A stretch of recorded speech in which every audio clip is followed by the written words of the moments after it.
Snowflakes, and welcome to this video. So in this video I'm going to show you how to make one 4th of July tree and one 4th of July decor piece.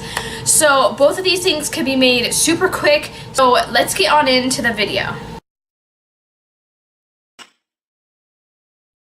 Okay guys, so this is all the materials you're going to be needing. I'm using a knitting hook, like a piece of one, as my wreath, and then you need red, white, and blue felt and some white yarn. So basically you're going to make a ton of felt strips.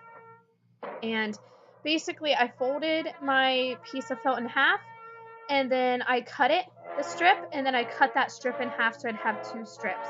Then you're going to have red, white, and blue of these. Then you're just going to tie them on your wreath in whatever order you want. You can go red, white, blue, but I decided to do blue in one section, red on and off from white.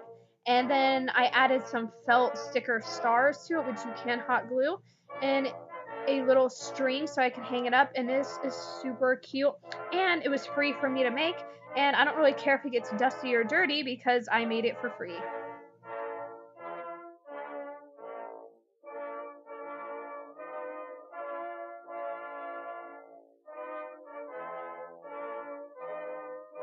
I think it's a super simple but really cute wreath.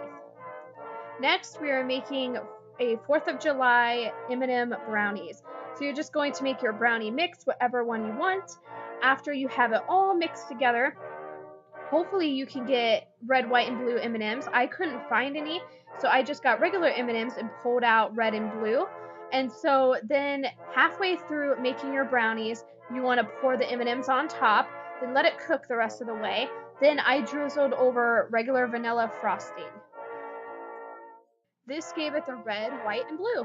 And that was it, and it tasted amazing. I hope you guys enjoyed that video. I planned a few more decor ideas and a few more tree ideas, but then I injured my foot. That will be all in the vlog about what happened and stuff. But I'm going to be having a 4th of July vlog like I do every year. And that will come out probably on the 4th. But I'll also have in there a little get ready with me, and I'll explain what happened to my foot and everything. So if you guys like this video, make sure you click like, and I'll see you in the next video super soon, which will be the 4th of July vlog. I'll see you soon. Bye.